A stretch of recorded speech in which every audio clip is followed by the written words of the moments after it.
Hi everyone, and welcome to this episode of Soul Seeds. And in this episode, the lovely Damla is my expert for today. And in this episode, we will discuss the topic of crystals and crystal healing. So first of all, Damla, thank you so much for being here. And I would love to dive right in and ask you, like, what does crystals have to do with healing? Oh, wow. Great question.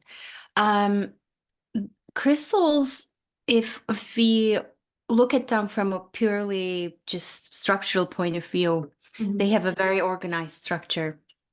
They are minerals coming out of the earth. That's another word you could use in place of crystals. I use them interchangeably. And what they offer us is this beautiful organization in their structure, which we as liquid crystals, our bodies are crystalline as well, our bones are crystalline. We as liquid crystals come in and out of form and chaos very quickly. And they offer us a template for going back into structure, back to coherence, back to organization. You could also talk about brainwave organization. You could talk about nervous system organization. You could talk about subtle energy organization in that. You could also talk about you coming to this connection with them intentionally to connect with certain streams, certain sudden realms in the quantum realm, such as creativity, abundance, healing, among other things. Mhm. So there are many, many ways that crystals can assist us and partner with us for our healing and for our well-being. Mm. And as you said, like crystals, we're also made of that same energy, the crystalline. And are they here to almost like remind us of who we truly are? Well, they're not only our building blocks, but they're our ancestors. They have a Mm. much longer lifespan than us. Yeah. So, and we hold our DNA is liquid crystalline structure. So our memories of past, present, future lives, our memories of all our ancestors live there.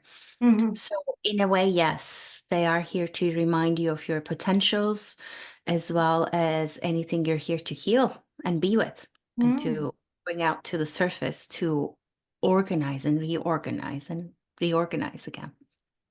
And you're also a crystal healing teacher. So what is it that you teach your clients? My teaching is a lot to do with the approach. Hmm. The main paradigm shift is what I teach in my speeches, in my online courses. I have a crystal healing membership. I have a crystal healing journal that people can partner with. In all of those things, the main teaching is this: what if we connect with crystals who are our ancestors, who are our building blocks, but they're so much more. They're like kin to us, they're relatives to us. Hmm. What if we connect with crystals with love instead of using them? Hmm. You wouldn't say to another energetic, multidimensional quantum being, let me use you for my purposes of healing this heart chakra, Hmm. Right. versus introducing yourself to them and respecting who and what they are and letting them see and know who and what you are. And they know without words because we have similar structures. Hmm. So in that connection, in that partnership, something else opens up that is more magical than let me just use you. It's more, it's a deep, love-based, communing connection. Hmm. It's like you're almost like talking to like a therapist almost. Uh, well, depends on how you define a therapist Mhm. Yeah. or what they do. Um, but yeah, the crystals and crystal healing, I find it's the intention that matters. Hmm. It is how you treat them that matters. Are you just throwing them in a box, Hmm. closed somewhere versus treating them nicely, sacredly as sacred objects, which I find reflects then back into your life, into how you treat yourself and your body. Are you treating yourself sacredly with that same kind of respect, same kind of love and reverence and awe? Because if you don't assume and come into the relationship with, oh, this crystal goes there and this crystal does this, what opens up is the possibility for curiosity and awe and discovery. A childlike exploration becomes possible in that love connection. It's like a yearning to learn from them and to open up to their healing properties or their energy. I wouldn't even, I mean, you can have learning as an intention. I wouldn't even call it that. It's more like, here's a structure from nature that can stand in for my own inner beauty, my own possibility for structure in the face of chaos, which we all live in. We live in inner and outer chaos. And you hold that possibility in your hand. How beautiful is that? And to have that possibility reflect into all areas of your life, not just your time in meditating with crystals. And of course, each crystal is unique, but from what I understand, like each crystal, each form of crystal has its own like properties. And for instance, I think we all know that rose quartz has a lot to do with love and self-love. But can you also explain some of the other properties that we may not know? That's exactly what I don't teach, and I refrain from teaching. Mm-hmm. When you say rose quartz goes to the heart, rose quartz only deals with love. In my experience, they all have to do with love. And to say that rose quartz is only about love is just limiting her possibilities and Yeah. yours. Because rose quartz as a species is connected to all the rose quartz in the multiverse. And then each and every crystal is connected to each and every mineral and crystal in the entire, again, quantum realm. That means they have the wisdom of not only generations, but I mean, immense amount of time and wisdom and depth and layers there that you can access just through connecting with a single rose quartz. What that means is it's a very limited view to say rose quartz is only for love. It makes sense to me. Similarly with you, are you only for love? Are you able to enjoy, I don't know, other things, practical things, or deeper things, spiritual things? It's a bit like saying, I don't know, like Suzanne only does this. Suzanne is only good for this. Let's Right. use Suzanne for this purpose. How does that feel to you when I say Yeah, those things? very limiting. It feels limiting and it feels demeaning. It Right. doesn't feel loving. It doesn't feel respecting your soul and your immense possibility and potential and your quantum depths and layers and heights and widths. So what I say is, what if you put all that aside and dedicate to spending 5 minutes a day with a crystal and see what that opens up for you Yeah. only.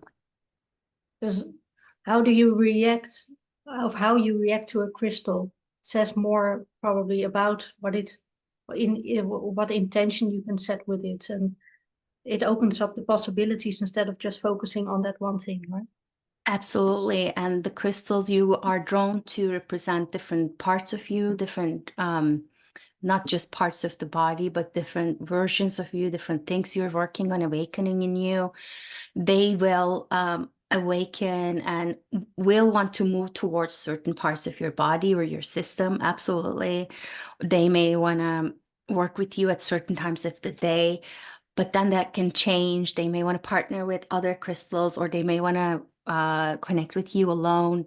So those are all beautiful, playful variations. When I teach crystal healing to children, they don't say, Damla, tell me all these properties of this and this crystal. They look, they absorb, they play. I Yeah. actually teach them to go into a crystal. It's one of the meditations in my online course too. I teach them to imagine themselves getting very small, walking into a crystal. And without me teaching them anything about structure, molecular structure, none of that, they see geometric shapes, they see repeating patterns, they see color, they see light. So what does that tell you? same kind of knowing is available to you. Don't rely on someone else's connection. Create your own And how do you connect to crystals? every single day Mm-hmm. through practice. And not only that, every single thing you do in your body, contemplatively, lovingly, caringly, nourishingly, is also crystal healing because you are a crystal. Mm. So that That's changes. beautiful. Yeah. That changes how you walk through life. Mm. And then as you say that, it touches something within me. It feels real. It's like, yeah, and it opens up a lot more possibility for growth alongside your crystals. I have a lot of crystals in my home and I love to connect to them. But you gave it a deeper meaning now, so that's very beautiful. Yeah, yeah, it is. It's a magical, lifelong inquiry. Mm. And a lifelong love, probably. Yeah. Yeah, and what I often see in like online, I sometimes do like Reiki sessions or distant Reiki healing, and often crystals are also used for opening up chakras. What is your view on that? Yeah, again, not used, partnered, Mm, co-created with.